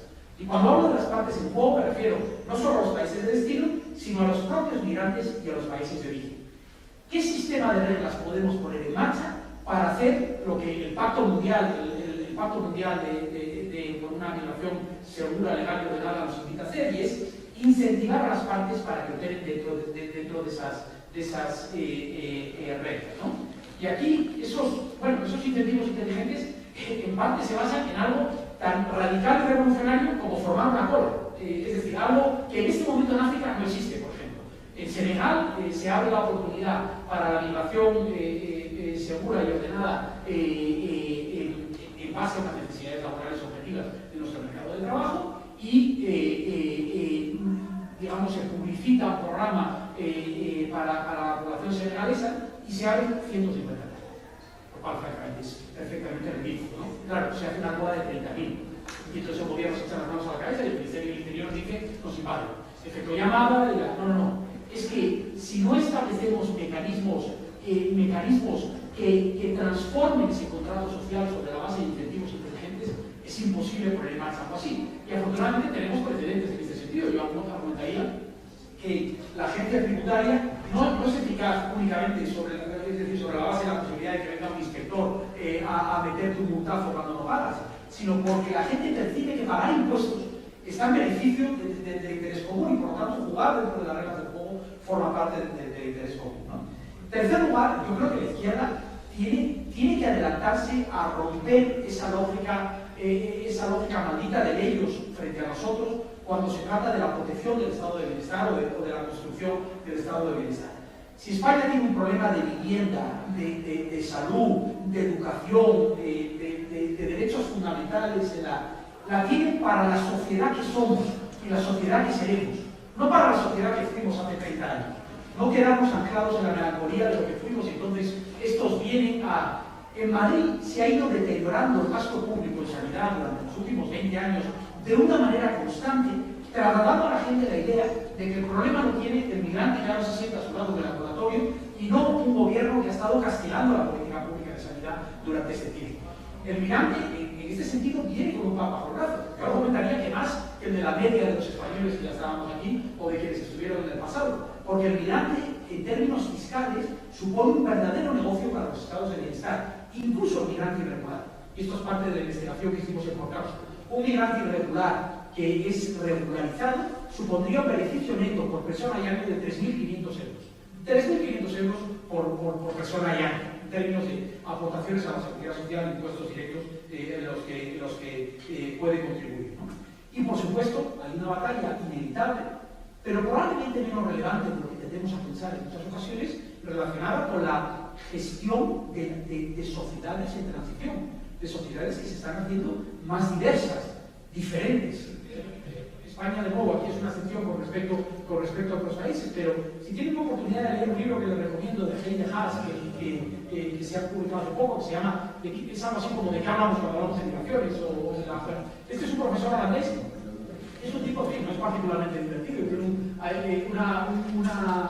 acercamiento narrativo muy convencional, es primero establecer el mito y luego desmontarlo. Pero su libro, yo creo que es la acumulación de evidencia más interesante que yo he leído, en donde demuestra que muchos de los problemas que consideramos absolutamente existenciales en nuestras sociedades, como la gestión de la identidad, en la práctica, en el medio y en el largo plazo no lo son tanto. Y que hay sociedades que han conseguido intervenir en este ámbito de una manera mucho más inteligente sobre la base de los derechos, ¿no? Este es un desafío político, es un desafío institucional y es un desafío narrativo. Este es un ámbito de innovación de política si existe uno, porque no hay un país al que podamos mirar y decir este es el país que lo hace bien en migraciones. Pero afortunadamente tenemos una miríada de buenas prácticas a las que nos podemos agarrar en cualquiera de los ámbitos a los que les he mencionado, ¿no? Necesitamos activar la capacidad reformista de la izquierda, empezando por no poner palos en las ruedas. Por ejemplo, los sindicatos. Los sindicatos en materia migratoria son una parte fundamental del problema en este momento. Y en el debate sobre la regularización, hubo un momento en que quedaba Vox, la UGT y comisiones en contra de la iniciativa legislativa popular, y afortunadamente con la boca pequeña, con su UGT y comisiones, claro, les daba vergüenza sentarse con Vox en ese, y han admitido que a lo mejor la regularización, pero han construido este proceso desde el principio, y este es el día en que los sindicatos, en el conjunto de la Unión Europea, siguen pensando que los migrantes suponen una amenaza para los derechos de los trabajadores en nuestros propios países. Pero francamente no se me ocurre una manera de pensar en los derechos laborales en el siglo XXI, en los derechos de los trabajadores y las trabajadoras en el siglo XXI, en siglos nacionales. O consideramos un modelo de defensa de esos derechos que considere la movilidad internacional, yo creo que estamos condenados, ¿no? Y termino con una apunte. Creo que tenemos una oportunidad, desde luego en España, yo creo que hay una ventana de oportunidad. Hay una encuesta que presentamos hace poco, que hemos realizado con Morimoto, una institución británica que analiza sobre todo percepciones sociales, y utiliza herramientas de creencias profundas, y hacen un gráfico, un triángulo, que no se me ha ocurrido traerlo para presentar, donde lo que hacen es posicionar a la opinión pública, en este caso española, de acuerdo a su intención de voto, en un triángulo donde hay tres factores fundamentales. El de la compasión, es decir, en qué medida yo quiero cambiar el sistema porque me compadezco del migrante. El del control, en qué medida para mí es muy importante que el Estado tenga el control de sus fronteras. Y el de la contribución, en qué medida yo quiero cambiar el sistema porque considero que la migración es una aportación, ¿no? Y la gente se sitúa prácticamente todos los votantes, incluyendo la extrema derecha, en la órbita de la contribución. La derecha más cerca del control, la izquierda más cerca de la compasión. Pero yo creo que hay un argumento económico basado en la inteligencia colectiva y en el sentido común que con la izquierda tenemos que argumentar. Pero no quedar atrapados en la lógica del status quo de este sistema de mierda en el que estamos instalados ahora, o su némesis, que es un sistema utilitarista donde las compañías van a importar mano de obra barata para... Hay que pelear me da miedo decirlo, por la tercera vía, pero hay que pelear por esa... Hay que pelear con la izquierda por un sistema regulado, basado en normas, predecible, ordenado, pero sobre la base de derechos. Ese es el elemento que me parece. Muy bien. Bueno, creo que han salido muchísimas cosas, todas muy interesantes. Tenemos 20 minutos de debate. Me gustaría que levantaran la mano las personas que tienen interés en intervenir. Vale, hay dos palabras, pues vamos a hacer una primera ronda con esas dos palabras y si surge algo más lo planteamos después. Vamos a ver, hay un tema que es fundamental. Breve. Bien, dale, Pau. Wow, sí, simplemente. Mira, en 1 de enero del 2024, el INE cifra la gente nacida fuera de España, residente en España, en 9 millones de personas. 9 millones. Padrón del INE. Entonces, el resto, 39 millones, son los nacidos en España. Apenas ha cambiado desde los años 70, los de origen español.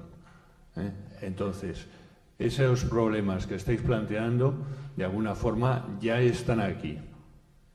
Ya hay millones de personas que están votando todas las elecciones con respecto a nuestro sistema político, por un lado. Por otro lado, tema de infancia. Infancia, los niños que llegan a 5 o 6 años o 7 años, en fin, de alguna manera están obligados a ser escolarizados. Al escolarizarlos, eso cuesta un dinero. Eso cuesta no solamente la escolarización, sino el mantenimiento, etc. Cuando son mayores de edad, han pasado 10 años, por ejemplo. Y si en 10 años no les damos el permiso de residencia, ¿qué estamos haciendo? Gastándonos el dinero y tirarlo por la ventana. Cuando los hemos formado, qué mejor que alguien que se ha formado aquí, que pueda trabajar y desarrollarse aquí, que no va a tener.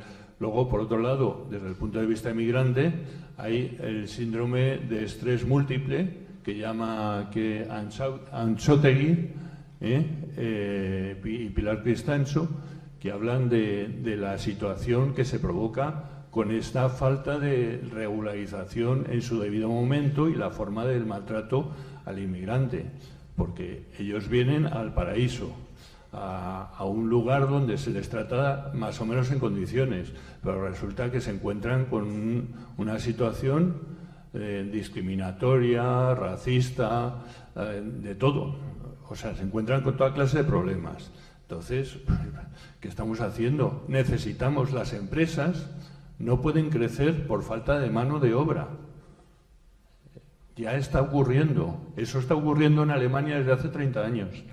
Pero aquí está empezando a ocurrir desde hace 3 o 4. O sea, es que, bueno, no nos pegamos el tiro en la sien, vamos, digo yo. Regulación, no hay voluntad política. Regulación, no hay voluntad política. Se intenta, los países nórdicos dicen que le pilla muy lejos, pero sí que vienen en verano pero el tema de control de la frontera, las inversiones que se ha hablado, que la problemática está ahí para tener una frontera actualizada, y bueno, pues entiendo que el pacto de la vergüenza y todo lo que viene detrás, pues que no hay voluntad política. Hay una tercera intervención atrás. Gracias, Jimena. Si alguien más quiere decir algo, que levante la mano. Vale. Hola, mucho gusto. Ya nos vamos lejos. Carlos Valero, Venezuela. Mire, lo primero, el tema de Naciones Unidas. ¿Qué está haciendo Naciones Unidas? ¿Sirve para esto? En teoría debería tener la rectoría y la capacidad de que sus directrices se cumplan, pero no. 2, yo creo que es fundamental el tema de los derechos consulares vistos como un derecho humano. Parte de los principales problemas que tenemos, usted lo mencionaba, Carolina, es cómo saber que un niño tiene 12 o 9 o 10. O cuando viene de un país con un problema, por ejemplo, en el caso venezolano, o en Nicaragua, o cualquier, Corea del Norte, o Rusia, lo que tú quieras, de repente esos gobiernos deciden a quién dar o a quién no dar atención consular.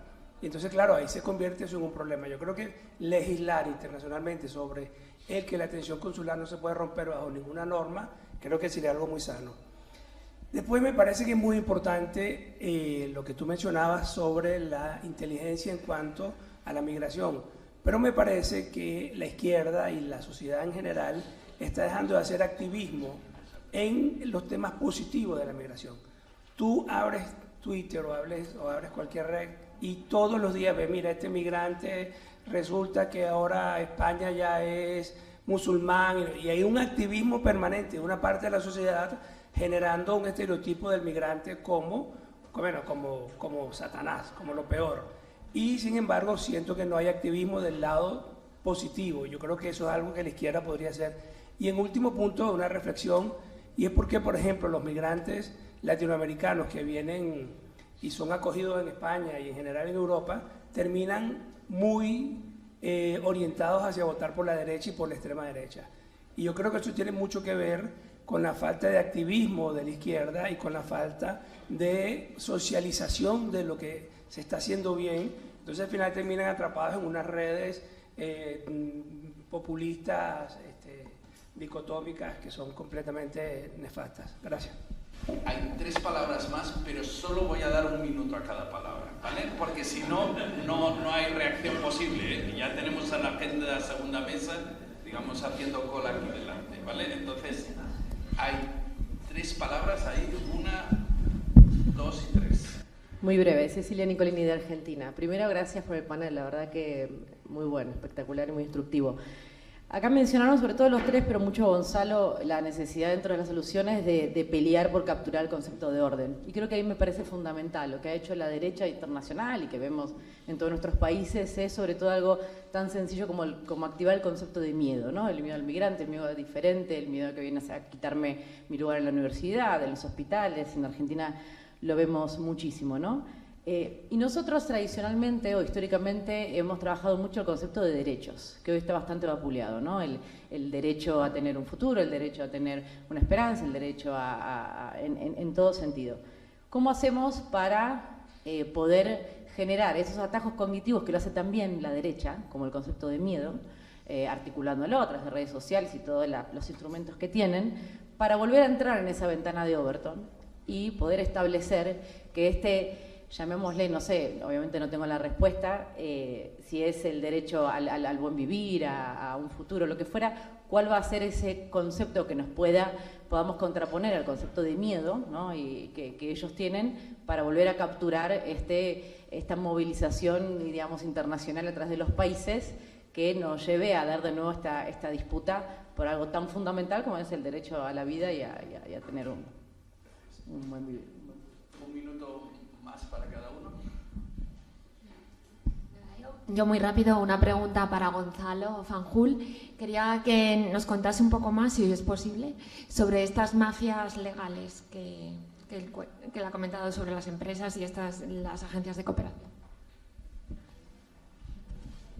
Agustín Canzani, Uruguay. 2 preguntas rápidas. La primera, en América Latina, en algunos países se ha desarrollado un modelo en donde los flujos migratorios se identifican mucho con el crimen organizado, ¿no? Básicamente, si esto ocurre o no también en Europa en la construcción de ese estereotipo social. Y la segunda es, uno tiene la impresión de que un gran éxito de las nuevas derechas es combatir la ciudadanía social, digamos, en un paquete amplio, ¿no? Entonces mi pregunta, sobre todo para Fanjul, es si discutir desde las migraciones específicamente no nos deja un poco desarmados, por así decirlo, y si la discusión no tiene que tener un planteo más global. Es una interrogante que me planteo. Gracias. Obviamente no tenemos tiempo para hacer frente a todas las cuestiones planteadas. Os doy 3 minutos a cada uno y seré muy estricto. Me estoy poniendo como la institutriz aquí, pero no hay más remedio. Fernando. Sí, una cuestión general que creo que sobrevuela muchas de las intervenciones que han sido muy interesantes es la relación entre migración y seguridad. Hay una tendencia a perfilar la cuestión migratoria como un problema de seguridad. Este es un enfoque evidentemente, por lo menos equivocado, cuando no malintencionado. Por supuesto, el fenómeno migratorio tiene cuestiones anexas de seguridad, como cualquier otra cuestión de política pública. Hay que prever una política sanitaria y también hay que prever la seguridad de los hospitales, evidentemente, pero la política sanitaria no es una política de seguridad. Hay una tendencia a presentar la cuestión migratoria como un problema de seguridad. A nivel español, la estrategia de seguridad nacional en España presenta la cuestión migratoria como un problema de seguridad, a nivel europeo ni hablar. Y esto luego termina justificando determinada forma de afrontar la migración, que es la forma de afrontar la migración que utilizaríamos si la vemos como un problema de seguridad. Una de las normas europeas que se aprobó Pacto de Migración y Asilo tiene que ver con cómo afrontan los Estados europeos situaciones de crisis y llegadas masivas, ¿de acuerdo? Hace falta un marco para eso y hay que preverlo. Ahora, dentro de esta normativa está también prevista la situación de terceros estados que instrumentalizan las migraciones como un mecanismo de presión internacional, de guerra híbrida, como queramos llamarlo. ¿De acuerdo? Eso puede ser un problema, pero es otra cosa, no es la gestión de la migración. Para eso tendremos que tener otro marco, el marco de las sanciones internacionales que pueda aplicar la Unión Europea contra el Estado que instrumentaliza los flujos migratorios, etc., pero no en el marco de la política migratoria. Es un problema de seguridad que va por otra vez.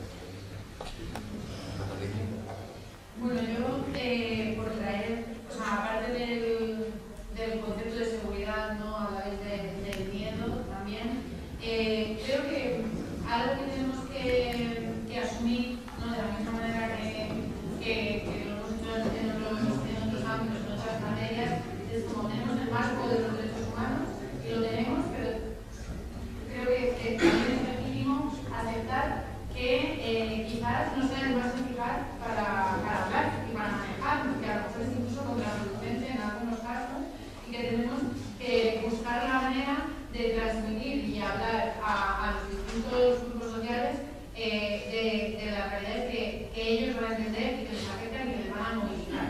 Entonces, creo que hay un punto ahí de estar en paz con que no estás traicionando, no estás hablando de derechos humanos, no estás haciendo activismo. Creo que se puede hacer activismo también siendo un poco más vivo, más, ¿no? Buscar la manera más natural de conseguirlo.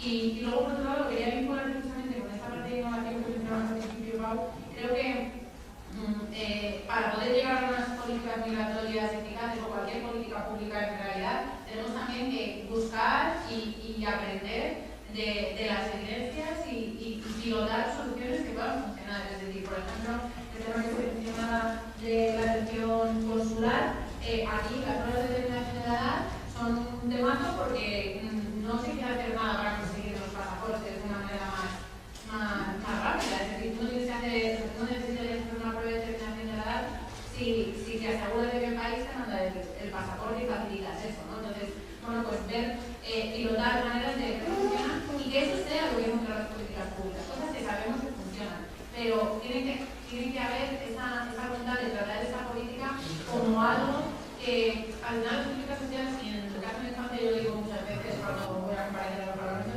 es que parece que es como una política que es menos importante, ¿no? Las políticas sociales se considera algo que es como adicional, ¿no? La política económica es muy importante, toda la parte más de comercio y demás se considera de primer orden. Entonces, bueno, es que si esto lo vemos con otros ojos, seguramente seamos capaces de diseñar una política más eficiente y que podamos movilizar a toda la sociedad para que empuje y se pueda conseguir algo realmente que garantice los derechos humanos. Un comentario rápido para intentar contestar varias cosas.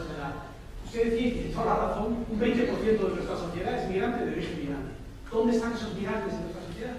¿Dónde están en el Parlamento, en los sindicatos, presentando las noticias? ¿Dónde hay un negro presentando las noticias en nuestro país? ¿Dónde está el migrante representando su agencia social, política, cultural, y esto tiene que ver en parte con la cuestión que he mencionado del voto. De nuevo, porque creo que este es otro disparo en el pie de la izquierda. La derecha ha entendido muy bien cómo hay que hacer una diferencia entre determinados tipos de migrantes y cómo invertir en el potencial electoral de determinadas comunidades. Y francamente hace bien, porque consigue conectar. Mira lo que está haciendo Ayuso en Madrid con la comunidad venezolana, por ejemplo, o con la comunidad que viene de América Latina. A mí lo que me importa es que haya una representación real política de los migrantes en la sociedad. A mí francamente me importa un dedo lo que vote. Sería mucho que consiguiésemos con el apoyo de la comunidad migrante cambiar el gobierno de la Comunidad de Madrid, pero me importa mucho más que haya una verdadera participación política de la comunidad migrante acorde a su representación social, ¿no? Y esto es algo que ocurre en otros países. No sé si hay alguien de Chile aquí, porque he hecho varias referencias a a Chile, pero en Chile, no sé si ustedes lo están siguiendo, ahora hay un debate abierto para revertir algo que constituye una anomalía completa, y es que en Chile los migrantes pueden votar en las elecciones nacionales y presidenciales, las elecciones al Parlamento y las presidenciales. Bueno, pues ahora el gobierno de izquierdas quiere revertir esa política porque sabe que el voto migrante, sobre todo el voto venezolano, le perjudica electoralmente. Cuando la perspectiva es tan sumamente miope, cuando tú estás renunciando a un derecho fundamental en donde Chile se distingue del conjunto de los mortales en beneficio de una política migratoria, de una política electoral de corto plazo, ahí yo creo que tienes un problema, ¿no? Y esto tiene que ver un poco también con las cuestiones que planteabais de cómo influir esa narrativa. No tengo tiempo para entrar en muchos detalles, lo pueden ver en la página web de Por Causa. Nosotros hemos publicado bastante material metodológico sobre cómo influir esa narrativa, que parte tiene que ver con lo que usted decía, no habla solo de migraciones, y aquí hay unas son técnicas que en parte pasan por aprender cómo la derecha o la otra derecha ha intervenido muy eficazmente en un debate que es fundamentalmente emocional en este momento, en donde los datos tienen los pies muy cortos, en donde hay que tener una conversación sobre la base de emociones, pero las buenas emociones, en donde hay que reemplazar el debate existente, por ejemplo, el de seguridad y migraciones. Yo sé que en América Latina este es un problema. En América Latina hablar de migraciones es hablar del tren de Aragua, y eso es de lo que se está hablando en este momento. Nosotros en Chile, en el experimento que estamos haciendo, en colaboración con varias organizaciones, lo que estamos haciendo es el ejercicio de lo que llamamos narrativas sustitutivas. No discutir con terraplanistas, sino tratar de abrir una conversación diferente. En este caso estamos trabajando en el concepto de orden y en el concepto de contribución económica, que es absolutamente clave. Y lo hacemos sobre la base de coaliciones un poco improbables, ¿no? Por ejemplo, una organización que se llama Interpreta, que analiza conversaciones sociales en redes, e interviene en redes utilizando memes, utilizando las herramientas que yo creo que la ultraderecha entendió desde hace mucho tiempo que eran mucho más eficaces que ir a dar una conferencia en una... No digo por ustedes, con respecto a la industria del control migratorio, le remito al material que hemos publicado. Sí me gustaría decir una cosa que es absolutamente clara. La industria del control migratorio no es un fatalismo, no es un elemento que nos ha caído a la cabeza y con el que hay que convivir y que tiene. La industria del control migratorio es un conjunto de actores muy diferentes que ganan mucho con este sistema y que tienen mucho interés en que este sistema se perpetúe y se consolide. Y que por lo tanto funciona como funciona la industria de la defensa o la industria del sector farmacéutico, gastando mucho dinero, por ejemplo, en convertir el Pacto de Migraciones y Asilo de la Unión Europea en un aparato policial. Eso es lo que es el Pacto de Migraciones y Asilo en la Unión Europea, donde preocupa mucho de lo que se habla, pero preocupa mucho más de lo que no habla en absoluto, que es de migración laboral, que es de todo lo que la Unión Europea, en donde la Unión Europea ha demostrado que una integración ha tenido efectos tan positivos, y sin embargo, cuando se trata de gente que viene fuera del espacio Schengen o fuera de las fronteras de la Unión Europea, todo eso se nos olvida, ¿no? Este es el séptimo año que estamos haciendo la investigación sobre industria del control migratorio. Es un proceso iterativo. Este año estamos trabajando tecnología, fundamentalmente inteligencia artificial en la industria del control migratorio. Les aseguro que es un tema aterrador. En parte por las cuestiones que adelantaba Catalina sobre el uso, por ejemplo, del sistema biométrico y es orwelliano el modo en el que este sistema se empieza a establecer, y de nuevo, yo tiendo a ver, como en muchas otras cosas, la cuestión migratoria como el canario en la mina, ¿no? Lo que se experimenta en migraciones después se extiende a otros ámbitos de una manera pavorosa, ¿no? Y esto es cierto aquí, es cierto en Estados Unidos, y desgraciadamente es cada vez más cierto en América Latina, y creo que por eso es tan importante que tengan ustedes esta conversación, que hagan alianzas, que hablen entre ustedes, que compartan sus correos y que en fin, que haya una conversación alternativa a lo que estamos viviendo. Estupendo, creo que hemos tenido una excelente mesa.